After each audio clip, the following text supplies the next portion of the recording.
अक्सर हम home makers की ना ये ख्वाहिश होती है कि काश हम बैठे रहें और पलक झपकते में घर के सारे काम हो जाएं।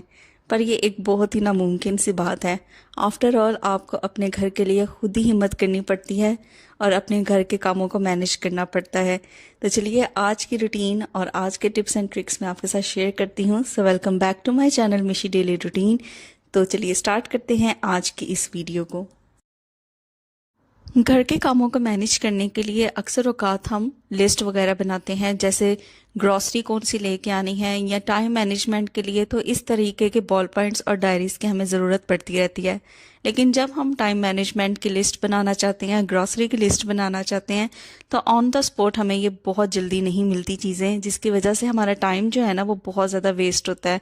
इसके अलावा इस तरह की जो छोटी मोटी चीज़ें होती हैं, जैसे कुछ टेप्स हैं, कटर है, तो उसको भी हैंडी रखना चाहिए ताकि जब आपको ज़रूरत पड़े तो आप फ़ौरन से इसको निकाल लें और इस्तेमाल कर सकें और अपनी लिस्ट इसके ऊपर लिख सकें। तो देखें, आपको एक छोटा सा टिप दूंगी जिससे आप इस प्रॉब्लम को ना बहुत अच्छे तरीके से सॉल्व कर सकते हैं। तो ये देखें, मेरे पास ना वॉच का एक बॉक्स खाली पड़ा हुआ था, तो इसको मैंने फेंका नहीं, इसको मैं यूटिलाइज कर लूंगी इस पर्पस के लिए। तो अगर आपके पास भी इस तरह का कोई बॉक्स है ना एम्प्टी, तो आप उसको यूज कर सकते हैं। इसके अंदर आप जो इस तरीके की चीजें होती हैं, जैसे स्कॉच टेप है या डबल साइडेड टेप है या कटर है या बॉल पॉइंट्स हैं, उनको आप अच्छे तरीके से इस बॉक्स के अंदर रख सकते हैं। अगर तो आपकी घर की एंट्रेंस पे ही इस तरीके का कोई रैक है तो आप यहाँ पे रख सकते हैं। साथ चेयर पड़ी हो तो आप यूजली इसको आसानी से इस्तेमाल कर सकते हैं। तो मैं इसको रखती हूँ मेरे घर की ना एंट्रेंस के सामने ही एक और तरह का कबर्ड है, तो बिल्कुल जो इसका ऊपर वाला है पोर्शन, जो ड्रॉर है ना, वहां पे मैं इसको रखती हूँ। तो जब भी मुझे कोई भी लिस्ट बनानी हो, चाहे ग्रोसरी की है या किसी टाइम मैनेजमेंट की या कोई इंपॉर्टेंट नोट लिखना हो, तो मैं सिंपली यहाँ से अपनी डायरी और बॉल पॉइंट्स निकालती हूँ और इजीली इसको यूज कर लेती हूँ और दोबारा यूज करने के बाद इसको यहाँ पे रख देती हूँ। तो इससे ना एक चीज और एक जगह भी स्पेसिफाई हो जाती है। तो इस तरीके को आप भी फॉलो कर सकते हैं होम मेकिंग के लिए। घर की मेजर क्लीनिंग तो हमें याद रहती है, लेकिन अक्सर औकात इस मेजर क्लीनिंग में जो छोटी छोटी रूटीन की क्लीनिंग होती है ना, हम उसको भी अक्सर निगलेक्ट कर देते हैं या भूल जाते हैं या उसकी तरफ इतना ध्यान नहीं देते। जैसे ये रोटी रखने वाले रुमाल हो गए, तो ये काफ़ी अरसा हो गया था मुझे इसे क्लीन किए हुए। तो मैंने सोचा कि चलिए आज मैं इसको क्लीन करती हूँ और आपके साथ भी शेयर करती हूँ कि मैं किस तरीके से इनको क्लीन करती हूँ। ये एल्यूमिनियम की कढ़ाई ना मैंने काफ़ी देर पहले परचेज की थी, लेकिन इसके अंदर ना मैं खाना वगैरह नहीं बनाती, तो अक्सर मैं इसको यूज़ कर लेती हूँ रोटी वाले रुमाल धोने के लिए या फिर किचन टॉवल्स को वॉश करने के लिए। तो सबसे पहले मैं क्या करती हूँ कि पानी इसके अंदर ऐड कर देती हूँ, और जितने भी आपके रोटी वाले रुमाल हैं आप उसके अकॉर्डिंग इसके अंदर पानी ऐड कर दें। बस इसके अंदर 3 बेसिक चीज़ें मैं ऐड करती हूँ जो अक्सर लोग यूज भी करते होंगे। तो इसके अंदर मैं ना बेकिंग सोडा ऐड कर देती हूँ। तो 3 रोटी रखने वाले रुमाल हैं मेरे पास, तो तकरीबन 1 चम्मच के करीब इसके अंदर मैंने बेकिंग सोडा ऐड कर दिया है। साथ ही इसके अंदर मैं थोड़ा सा सर्फ ऐड करती हूँ, तो जो भी आप सर्फ यूज करते हैं वो इसके अंदर ऐड कर दें। और 1 चम्मच के करीब भर के इसके अंदर मैंने विनेगर का ऐड कर दिया है। तो बस थोड़ी देर इसको चम्मच हिलाकर मैं तीनों चीजों को आपस में मिक्स कर लूंगी, और मिक्स करने के बाद इसका फ्लेम जो है वो मैं ऑन कर दूंगी ताकि ये थोड़ा सा गर्म हो जाए। तो जैसे ही थोड़ा सा गुनगुना होगा ना, तो इसके अंदर जो रुमाल है ना उनको मैं इसके अंदर डाल दूंगी। तो देखिए ये तीनों चीजें आपस में रिएक्ट की हैं और पानी भी ना गर्म होना स्टार्ट हो गया है। तो इसके अंदर एक एक करके मैं जो रुमाल है ना उनको ऐड कर दूंगी। तो यहाँ पे मैं वुडन स्पून का यूज करती हूँ ताकि रुमालों को ना अच्छे तरीके से पानी के अंदर डिप कर दूं। तो जैसे ही रुमाल पानी के अंदर डिप होना स्टार्ट होंगे और जो इसके अंदर 3 बेसिक चीजें हमने ऐड की हैं उसकी वजह से देखेंगे आप के साथ ही जो पानी का कलर है वो चेंज होना स्टार्ट हो गया है। तो इस तरीके से ना मैं तकरीबन 15 से 20 मिनट के लिए इसको ऐसे ही छोड़ दूंगी। आपके सामने रिजल्ट है। और क्या करूंगी कि एक ना मैंने वुडन स्पैचुला लिया है, आपके पास जो भी घर में स्पैचुला है आप उसका यूज कर सकते हैं ताकि रुमालों को आप उनकी साइड को ना अच्छे तरीके से चेंज कर सकें। तो ये जो वुडन स्पैचुला होते हैं ना, ये काफी बेनिफिशियल इसके अंदर रहते हैं, क्योंकि जाहिर है पानी जो है वो गर्म है तो हम हाथ से तो कर नहीं सकते, तो ये स्पैचुला बेनिफिशियल रहते हैं, आप इसका इस्तेमाल कर सकते हैं। और दूसरी साइड से भी इसको मैं अच्छे तरीके से डिप कर दूंगी, और डिप करने के बाद ना तकरीबन 15 से 20 मिनट के लिए मैं इसको ऐसे ही छोड़ दूंगी। अच्छा, फ्लेम को ना मैंने बंद कर दिया था 2 से 3 मिनट के बाद ही, और उसके बाद आपने इसको 15 से 20 मिनट के लिए छोड़ देना है। अब मैं क्या करूंगी कि जो सिंक एरिया है ना, वहां पे मैं ये स्टॉपर लगा दूंगी ताकि जो सिंक का ड्रेनेज है वो बंद हो जाए। और जो रुमाल थे ना, उसको मैं सिंक के अंदर इस तरीके से ड्रेन कर दूंगी। फिलहाल ये वाला पानी अभी मैं ड्रेन नहीं करूंगी, क्योंकि अभी इसको एक और तरीके से हम क्लीन करेंगे, तो वो भी मैं आपसे ना शेयर करती हूँ। तो देखिए, जैसे सिंक के अंदर मैं इसको डाल देती ना, उसके बाद मैं ना एक ब्रश का यूज कर लेती हूँ। तो मेरे पास ना जो ब्रश है ना, वो ये इतना ज्यादा हार्ड नहीं है, तो इसका मैं इस्तेमाल करूंगी। आपके पास जो भी ब्रश है ना, आप उनका यूज कर सकते हैं, जो आप कपड़े वगैरह धोने के लिए यूज करते हैं। तो देखिए, एक एक करके ना मैं रुमाल को इस तरह से सिंक एरिया में रखूंगी। उसके बाद इस ब्रश से ना मैं अच्छे तरीके से रुमालों को हर तरफ से स्क्रब करूंगी, ताकि अगर इसके ऊपर कोई बची कुची मैल कुचैल रह गई है तो वो भी रिमूव हो जाए। और पानी ड्रेन ना करने का मकसद भी यही था, क्योंकि अभी मुझे स्क्रबिंग करनी थी ब्रश से इन रुमालों की, इसलिए मैंने पानी को ड्रेन नहीं किया, क्योंकि इसके अंदर बेकिंग सोडा, विनेगर और सर्फ मौजूद था इसलिए। तो ये देखे, अच्छे तरीके से ना मैं इसको रगड़ के और फिर हाथों से भी मल लूंगी, और फिर इसको निचोड़ के ना साइड पे रख दूंगी। तो तीनों रुमालों को मैं सेम इसी तरीके से और यही मेथड फॉलो करके इनको ना अच्छे तरीके से क्लीन कर लूंगी। तो आप देख सकते हैं कि पानी के अंदर कितनी ज्यादा मैल है। तो बस इसको आप अच्छे तरीके से ड्रेन कर लेंगे, क्योंकि तीनों रुमालों को ना मैंने अच्छे तरीके से ब्रश से स्क्रब कर लिया था। तो सिंपल अब टैप वाटर से ना इनको अच्छे तरीके से वॉश कर लेंगे। तो तीनों रुमालों को अच्छे तरीके से मैंने वॉश कर दिया है और निचोड़ दिया है। अगर मैं आपको इसकी लुक दिखाऊं तो आप देखेंगे कि बहुत ज़्यादा नीट एंड क्लीन हो गए हैं। बिल्कुल देखें, आप घर के इंग्रेडिएंट से इस मसले को हल कर सकते हैं। और जो रोटी रखने वाले रुमाल हैं, इवन जो किचन टॉवल्स हैं, उनको भी आप इस तरीके से क्लीन कर सकते हैं। तो वीक में एक दफ़ा हमें इसको ज़रूर क्लीन करना चाहिए। तो ये बहुत ही ज़्यादा आपके लिए भी फ़ायदेमंद होगा। तो चलिए, कुछ और टिप्स मैं आपके साथ शेयर करती हूँ जो आपकी होम मेकिंग के लिए आपको बहुत ज़्यादा बेनिफिट देंगे। तो चलिए बात कर लेते हैं इस आइस ट्रे को लेके।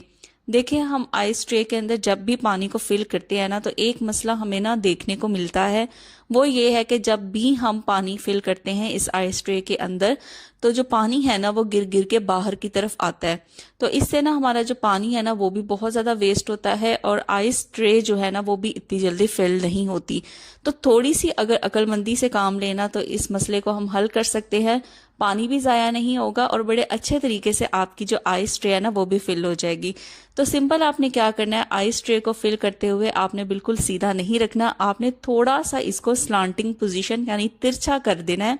और उसके बाद आप इसके अंदर पानी को फिल करेंगे, तो आप देखेंगे कि आपको अलग अलग जो क्यूब्स की जो पोर्शन है उसके अंदर पानी फिल नहीं करना पड़ेगा।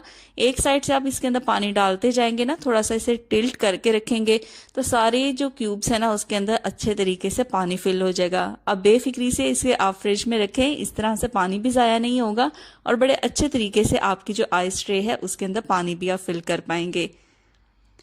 तो होम मेकिंग को लेके नेक्स्ट टिप देख लेते हैं, जो कि बहुत ही फायदेमंद होने वाला है। ज़्यादातर लोग घर के अंदर ही लहसुन और अदरक का पेस्ट बना के रखते हैं, लेकिन मैं मार्केट से इस तरीके का जार लेके आती हूँ अदरक और लहसुन का। तो क्या करती हूँ कि मैं अरसे से लेके आ रही हूँ, मतलब मुझे 3-4 साल हो गए हैं ये यूज़ करते हुए, लेकिन इनकी जब बॉटल्स ख़त्म होती हैं ना, जब अदरक लहसुन का पेस्ट खत्म हो जाता है, तो मैं इन बॉटल्स को बिल्कुल भी डिस्कार्ड नहीं करती। आप देख सकते हैं कि मैं इनको वॉश करके ना इस तरीके से मैं इनको कलेक्ट करती रहती हूँ। तो मेरे किचन में ना ये काफ़ी क्वांटिटी में मौजूद हैं, लेकिन मैं सैंपल के तौर पे आपके सामने सिर्फ 2 रखी हैं। इनको हम जितना मर्जी वॉश कर ले ना, इनके अंदर से फिर भी अदरक लहसुन की ना एक स्ट्रॉन्ग सी स्मेल आती रहती है। तो यहाँ पे मैं एक छोटा सा टिप शेयर करूंगी। आपने क्या करना है, न्यूज़पेपर लेके या रजिस्टर का पेपर लेके जब अच्छे तरीके से आप बॉटल्स को क्लीन कर लेंगे, उसके बाद आपने एक एक जो बॉल है न्यूज़पेपर का, वो एक एक बॉटल के अंदर रख देना है। और रखने के बाद आपने इसको ओवरनाइट रखना है, मतलब कि पूरी रात आपने इस न्यूज़पेपर को इस जार के अंदर ही रहने देना है। सुबह जब आप जार खोलेंगे और न्यूज़पेपर को निकालेंगे, तो जो अदरक और लहसुन की एक स्ट्रॉन्ग सी स्मेल आ रही थी जार्स के अंदर से, वो बिल्कुल ख़त्म हो चुकी होगी। तो मैं उम्मीद करती हूँ कि ये लेडीज़ के लिए या किचन क्वींस के लिए ये बहुत ही ज़बरदस्त सा टिप होगा। काफ़ी दिनों से ना मैं जब भी किचन में आती थी, तो इस एरिया में ना मुझे छोटे छोटे से ना मच्छर नज़र आ रहे थे। तो मुझे समझ नहीं थी आ रही कि ये मच्छर आ कहाँ से रहे हैं, क्योंकि घर तो सारा बंद है।